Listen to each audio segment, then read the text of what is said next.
red cedar, cedar swamps where other things are poorly drained. And so Sitka spruce, western hemlock, characteristic of the areas with strong marine influence. And then again, wherever you have really badly drained soils, you're probably going to have a lot of western red cedar, and we'll see some of that. But this area, is famous for the cedar, this coastal plain area, because a lot of it, the soils are quite poorly drained, so it's a pretty swampy place. And we'll look at all three of those kinds of forests: Douglas fir hemlock, red cedar, and Sitka spruce western hemlock before we're done. Old growth examples of each of those. We'll be spending the bulk of the time, actually tomorrow, coming up the South Fork of the Hoh River drainage, which is this sub-drainage. Here's the main fork of the Hoh, where everybody goes. Here's the South Fork of the Hoh, which is kind of a little known and really wonderful jewel of a valley. So this is where we're going to be going.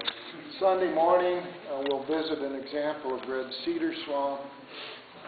And also Sunday, later in the day, we'll visit a wonderful example of Douglas fir hemlock forest down here by Lake Quinault. Okay? So we're just going to be going like this around the peninsula, and then basically we'll sort of circumnavigate it in a anti-clockwise direction and end up going home through Olympia.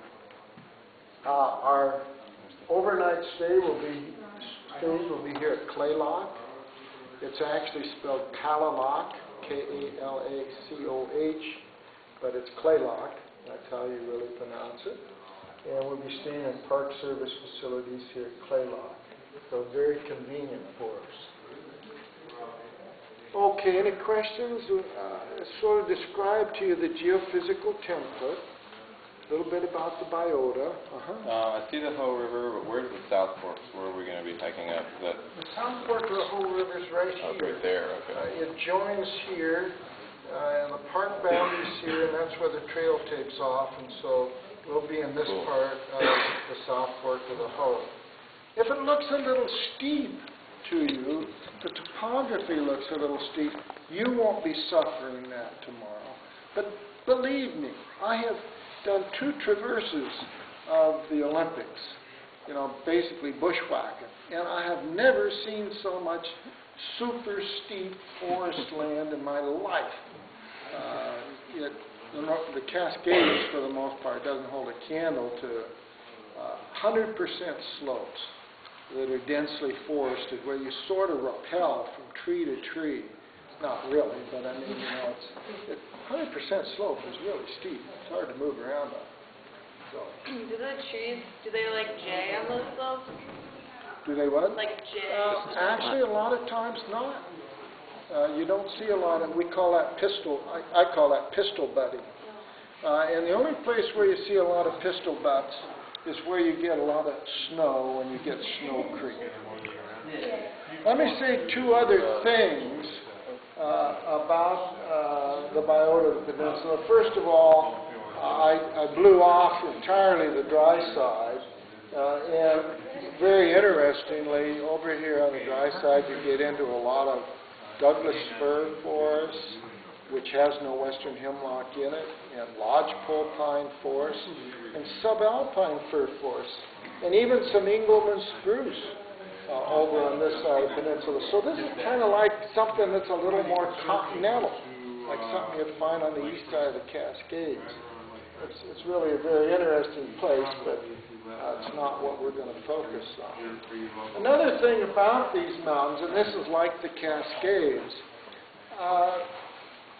the transition between forest and alpine is a very attenuated kind of a transition. You go up through solid forests, things like mountain hemlock, silver fir, and Alaska cedar, and then you hit a parkland, where you have patches of trees and islands of trees and lots of neat meadows, heather huckleberry meadows and green false hellebore kinds of meadows. And that kind of parkland is very characteristic of these coastal mountain systems.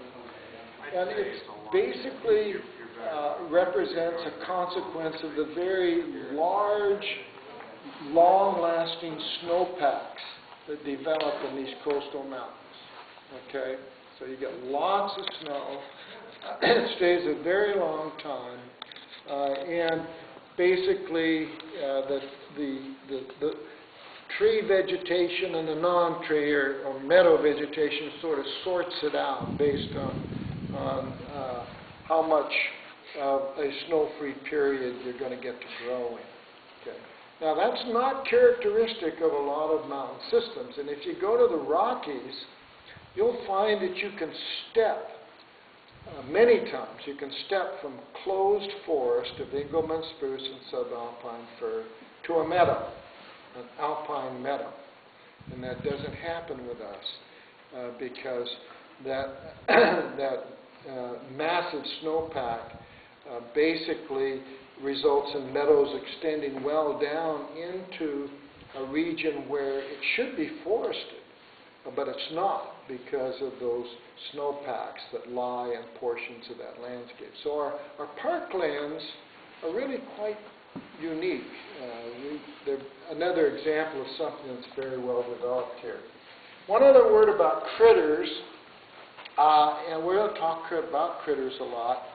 One of the things that the peninsula is known for, the park's known for, is the Olympic elk, the largest subspecies of the North American elk, sometimes called the Roosevelt elk, but it's a very large subspecies, and it's quite abundant, not as abundant as it was pre-settlement times, but it's quite abundant, and it's a very large herbivore that is a herding animal.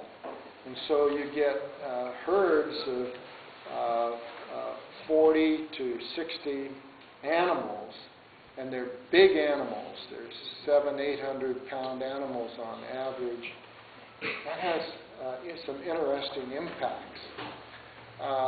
We have pretty much a complete array of predators here, except there are no wolves here.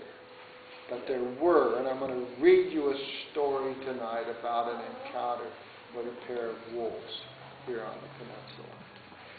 So, but we'll talk a lot about elk, and we'll talk a lot about wolves, okay, before we're done. Okay, so that's the biota. Now, disturbances, let's begin, by talking about natural disturbances. The primary natural disturbance for the majority of this landscape is wildfire. At relatively long return intervals, although fires were probably much more frequent over here in the drier side of the range than they were on this side of the range, but basically stand replacement fires on a return interval of maybe 200 to 400 years here in the wetter half of the park. Much shorter than that probably on this side. And so basically the fires really provided the opportunity for Douglas fir to maintain itself as part of this landscape.